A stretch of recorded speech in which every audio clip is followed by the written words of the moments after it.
물론 지금 최근 경향은 수필을 계속 섞어서 갈래복칼 만드는 이런 게 유형화야. 선생님이 해놓은 거를 가져가서 습득하고 익히는 거지. 즉 하원 강사는 성적 올려준다. 이 정도에 서 있다. 그럼 나 만나면 성적 금방 오르지.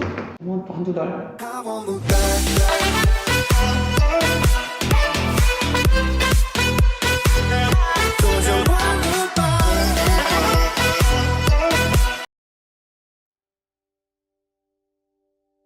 많지 않아도 내가 수업해주는 이유가 뭔지 알잖아. 맞지? 그래서 여기까지 들어가. 다음 주에 보자.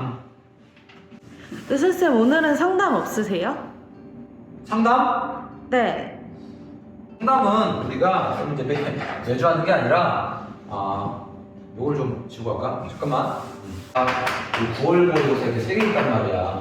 그래서 3월, 6월, 9월이 각각 이제 12월 말쯤부터 고3하잖아. 1일 차이나. 보통 이정도한 100일 정도는 공부를 해야 성적도 올라가고 뭐 학습 방법이나 이런 것들도 본인이 막 체감을 하거든. 그래서 그러잖아. 봄이 사람 되려면 마늘도 100일은 먹어야 되잖아. 똑같은 거야. 그래서 이 100일 간격으로 쌤이 쌤 제자들 중에서 본인이 실제 시험지를 가지고 이제 정밀 진단을 좀 받고 싶은 친구들은 상담을 해주는 거야. 그래서 그런 상담을 하는 건데 지금 3번 끝난 지 꽤 됐잖아. 거의 다 애들 상담 다 되어 있어. 거의. 지금 아이들은 자신들이 뭐가 부족한지를 나랑 체크를 했고 거기에 맞춰갖고 개별적으로 유형화를 해서 지금 자기가 나름대로 공부를 하고 있지. 오늘 온 친구들도 아마 그걸 공부를 하고 있을 거고. 그래서 수업을 듣더라도 아이들이 나랑 얘기하는 것들이 다 다르기 때문에 자기가 또 부족한 것들을 내가 얘기할 때는 또 그때 또 더 집중해. 그렇게 수업을 들어야지. 상담은 지금 이제 마무리가 됐지. 다음 상담이 6월 목표 끝나고 하지. 이때 애들 많이 울고 웃고 그래.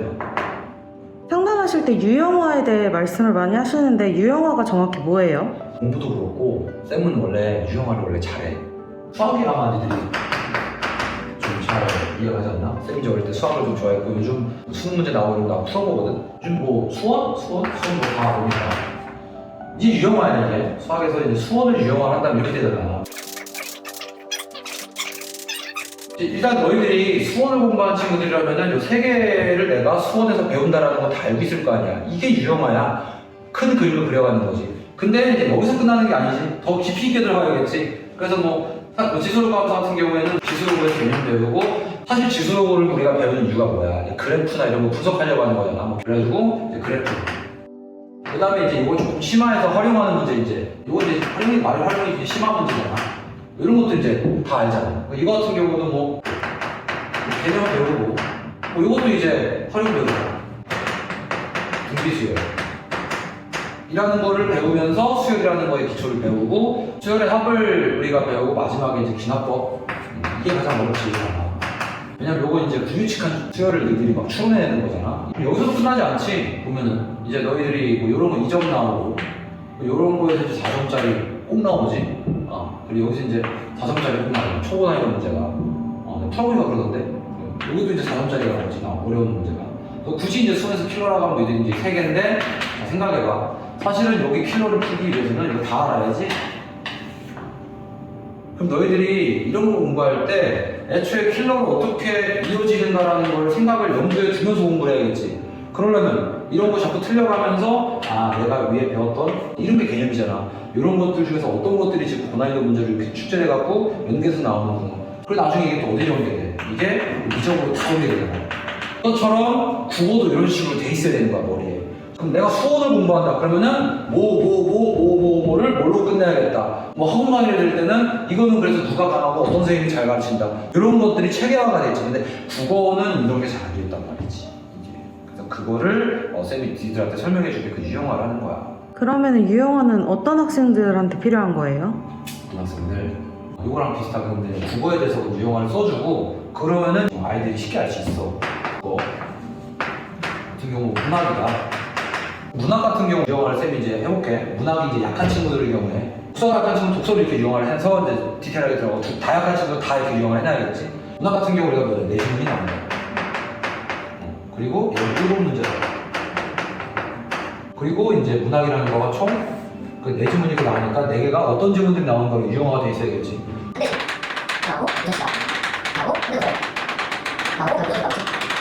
그래서 이제 뭐 운문, 산문을 나누는데 어쨌든 간에 중요한 거는 이제 우리가 수능적 관점에서 봤을 때 이것들이 지금 어떻게 이용할 수 있냐. 수학에서 이게 몇 점짜리 어디서 이렇게 몇 개 나오는지 그런 것처럼 분석이 돼야 돼. 그래서 지금 기본적으로 이 두 가지 같은 경우는 아예 생짜 요지로만 나왔을 때는 세 문제가 기본이야. 이 네 지문 중에서 둘 중에 하나는 세 문제가 나온단 말이야. 그리고 소설은 지금 네 문제로 거의 픽스가 되거든. 이것도 거의 네 문제로 픽스가 되지. 세 문제인데 둘 다 세 문제면 문제 개수가 총 합해갖고 17문제가 아니라 14문제인데요. 그렇지. 그래갖고 평가원이 지금 선택 과목 체제로 바꿔서 15개에서 17문제로 문항이 바뀌고 나서부터 무슨 짓을 하고 있어? 무조건 갈래복합을 하나씩 내고 있어. 어디다가? 여기다가. 그래서 둘 중에 하나를 픽스해갖고 플러스 알파 해서 갈래복합을 하나씩 만들고 있단 말이야. 물론 지금 최근 경향은 수필을 해서 섞어서 갈래복합을 만들고 이런 게 유용하냐. 수필을 섞어서 만들고 있지. 그래서 6문제. 너희들이 이걸 준비하려면은 플러스 알파 되는 게 들어가는 게 뭐다 알아야 돼. 수필. 근데 영원히 수필만 나올까? 그렇지 않죠. 우리 문학에는 극갈래라는 게 있어. 뭐 연극이나 영화의 대본, 뭐 드라마 대본 같은 경우.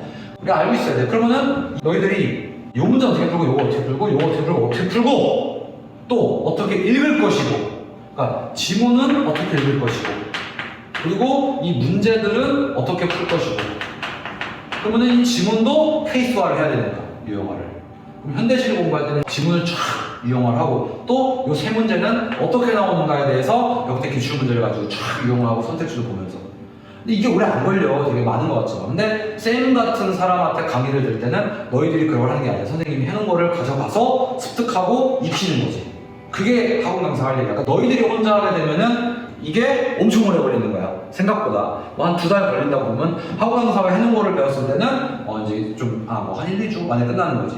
즉, 학원 강사는 성적 올려준다. 왜? 시간적 효율성을 주는 거니까. 그래서 너희들의 시간적 효율성을 위해서 되게 유형화해서 심플하게 알려주는 그런 게 되게 중요한 거야. 뭔가 좀 알겠어? 이게 유형화야. 이게 수학은 뭐 달라? 또 킬러 넣어서 나와. 뭐 여기나 여기서 사실은 이거 니들이 해석이한테 드리는 거고, 요즘에 이제 킬러가 현대시에서 사실관계 문제 하나 나오고, 고전소설에서 또 이제 사실파악 문제 낸단 말이야. 이거 어려우니까. 여기서 이제 문학이 많이 틀려요. 이거 3번에서도 너희들 현대시 그 1번 문제 있지? 아름드리 그 문제. 그리고 고전소설 맨 뒤에 있는 거 두 번째 문제, 사실관계 문제. 그 앞부분에 A 가로친 거. 그거 두 개가 킬러로 잡혔단 말이야. 애들 많이 틀렸어. 고전시가 사실관계 문제 많이 틀렸고. 그러니까 애들이 결국 요즘에는 리딩이 잘 안 돼요. 이것도 유용해요. 지문 리딩. 디테일하죠? 그냥 이렇게 공부 하셔야 돼요. 한문만 배워놓으면 그 다음 또 반복하면 되는 거야. 빠꾸면 직감적으로 이건 닭날개다, 닭다리다, 닭가슴살이다 알게 되는 거지. 그게 유용해요. 닭날개를 보자마자 닭날개다 무슨 맛이다. 그럼 유형화를 했을 때 성적 결과가 얼마나 빨리 오를 수 있을까요? 성적 그건 이제 개인차가 있어. 근데 이게 어쩔 수 없어. 내가 그래서 수학을 잘하는 애들은 나한테 국어 배우면 성적이 되게 빨리 오르거든. 왜냐면 애초에 유형화라는 걸 잘하는 애들이야. 수학을 잘하는 거. 머리 좋아서 그냥 수학을 잘 푸는 친구들 빼고 본인이 이제 체계적으로 학습을 해갖고 수학을 잘하게 된 친구들은 국어 성적이 빨리 올라. 보통 국어가 한 2등급 선에서 머물근 애들이 가장 많거든. 가장 답답하고. 그러니까 이런 친구들 같은 경우 수학을 좀 잘하는 친구인데 이 정도에 서 있다. 그럼 나 만나면 성적 금방 오르지.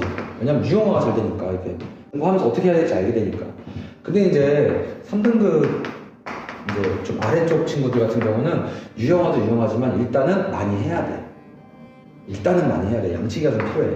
그래서 이 친구들 같은 경우는 성적이 막 단기간에 올라가는 경우는 있는데 제한적이고, 이 정도 친구들 같은 경우는 뭐 한두 달 정도면은 좀 안정적으로 본인이 자신감을 얻고 한 3, 4개월 정도는 평균적으로 봐야 돼. 물론 예외는 있어. 이 친구들 중에서 한두 달 만에 막 성적 빵빵 오르는 애도 있어.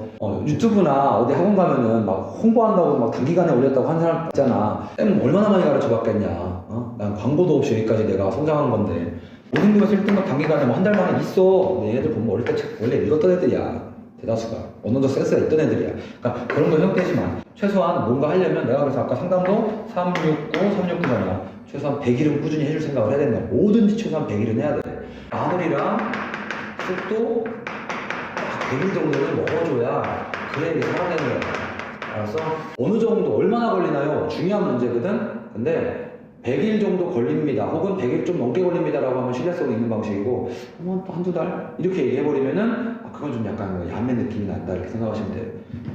물론 이제 이렇게 공부 기반이 된 애들은 금방 오기도 하고, 그래서 평균적으로는 100일 플러스 마이너스 한 달 정도다 이렇게 보시면 됩니다. 네, 알겠습니다. 감사합니다. 다 조심해.